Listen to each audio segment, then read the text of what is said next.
সবসময় মনে রাখবেন, সফলতার একটা সূত্র, দোষ ধরবেন নিজের, অন্যের করবেন প্রশংসা। যাকে সামনে খারাপ মনে হবে, খারাপ মনে হওয়ার ঘৃণা আসার আগেই আপনি নিজেকে শোনাবেন, তার চাইতে আমি বেশি খারাপ, তার চাইতে আমি বড় গুনাহগার, তার চাইতে বড় আসামি আমি। দেখবেন ওর প্রতি আপনার খারাপ ধারণা আসবে না, ঘৃণাও আসবে না। কেন বলছি এই কথা জানেন? আমরা সবসময় অন্যের দোষ দেখার জন্য দূরবীন ইউজ করি, কিন্তু মূলত দরকার ছিল আমাদের আয়না ইউজ করে নিজের চেহারা দেখা, নিজের অতীতকাল দেখা, নিজের কর্ম দেখা। কথা বলেন ঠিক কিনা? আমরা যাকে আজকে এক দুইটা কাজের কারণে অন্যকে খারাপ মনে করছি, হয়তো তার চাইতে বড় বড় গুনার কারণে রবের রহমতের দৃষ্টিতে আমি খারাপ হয়ে আছি, আপনি খারাপ হয়ে আছেন, আমরা খারাপ হয়ে আছি। সেজন্য জান্নাত আল্লাহর হুকুমের উপর নির্ভর। আল্লাহকে খুশি করতে পারলেই জান্নাত হয়ে যাবে। বলেন না সুবহান। বিপদ আসবে, দুঃখ আসবে, মুসিবত আসবে, ক্ষতি আসবে, দুশ্মন হবে, আপন পর হবে, লস হবে, ফেল হবে, চোখের পানি আসবে, অন্তর ভাঙবে, কারণ এটা জান্নাত নয়, এটার নাম কি?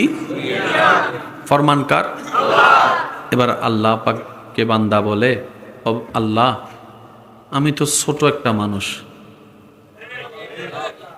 আমি তো ছোট একটা আল্লাহ, আমি যখন চাকরি করেছি বস্তা আলগাতে দিয়েছে, আমার মহাজনও আমার শরীরের বাইরে আলগাতে দেয় নাই। আমি যদি আলগাতে পারি 50 কেজি,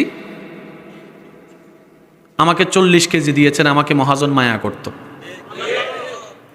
আল্লাহ আমি মানুষটা ছোট, আমার এরিয়াটা ছোট, আমার শক্তি কমজোর।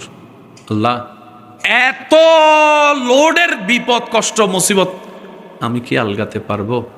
আমি কি আলগাতে পারবো? আমার তো মনে হয় না।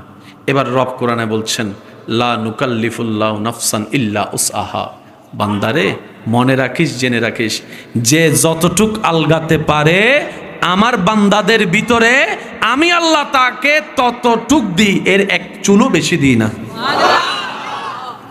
তার মানে আপনার জীবনে এখন যা কষ্ট যাচ্ছে, অতীতে যা গিয়েছে, ভবিষ্যতে যা আসবে, অতটুকুই আসবে যতটুকু আপনি মোকাবেলা করতে পারবেন, আলগাতে পারবেন। সেজন্য আপনার আমার জীবনে ইমাম হুসাইনের মতো কষ্ট বিপদ আসে নাই। কথা বলেন ঠিক কিনা? আপনার আমার জীবনে নবী ইউনুসের মতো পরীক্ষা আসে নাই। আপনার আমার জীবনে ইব্রাহিম নবীর মতো পরীক্ষা এখনো আসে নাই। আপনার আমার জীবনে আল্লাহ ওয়ালা, আল্লাহর প্রিয় বান্দাদের মতো পরীক্ষা আসে নাই। দেখবেন ভালো করে, যারা যত আল্লাহর প্রিয় হয়েছে দুনিয়াতে তাদের তত বেশি বিপদও হয়েছে। বলেন না সুবহান। কথা কি মনে থাকবে ইনশাল্লাহ? আজকে থেকে আর কোনো মন খারাপ বলি না ভাইয়া, আজকে থেকে আর কোনো মন খারাপ দুনিয়াতে যতক্ষণ থাকবো এগুলা থেকে পালাই যাওয়া সম্ভব। বাস এই কথা মাথায় মনে বসায় ফেলি। অর্থাৎ যত সামনে যাব আগুনের পরীক্ষা আসবে, কাটার পরীক্ষা আসবে, পা ভাঙ্গার পরীক্ষা আসবে, বিভিন্ন রকম কষ্ট আসবে। এক কথায় শেষ। আমাদের কাজ হচ্ছে দুইটা জিনিস, সর্বোচ্চ ধৈর্য ধরে সর্বোচ্চ শুকরিয়া করা। আরেকটু জোরে বলি, যদি সফলতা হতে চাই হা হুতাশ করা যাবে? বলেন আফসোস করা যাবে? কারণ এগুলা করলে কি হবে, আপনি যত হা হুতাশ করেছেন এই জীবনে করবেন, তত আপনার হয়তো প্রেশার লো হবে, আর না হয় প্রেশার বাড়বে। আপনার রাতের ঘুমটা নষ্ট হবে, মেজাজ খিটমিটে থাকবে, ভালো সময়টাও নষ্ট হয়ে যাবে।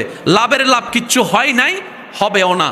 আর আপনি যদি ধৈর্য ধরে শুকরিয়া করতে পারেন, আপনার অন্ধকার সময়ও দেখবেন আপনি আল্লাহর রহমতে আলোর দেখা পেয়ে যাচ্ছেন। সুবহান আল্লাহ। আপনি শুকরিয়া করবেন হাজার কষ্টের ভিতরে, প্র্যাকটিস করে দেখবেন, কখনো আপনি পরীক্ষা করে দেখবেন, হাজার কষ্টের ভিতরে আপনি শুধু মন থেকে একবার আলহামদুলিল্লাহ বলার চেষ্টা করবেন, মুখের মধ্যে একটা মুস্কি হেসে দেখবেন সাথে সাথে আপনার ব্রেন এবং মন রিল্যাক্স হয়ে যাবে। হবে নাই বা কেন, আলা বিযিক্রিল্লাহি তাতমাইন্নুল কুলুব।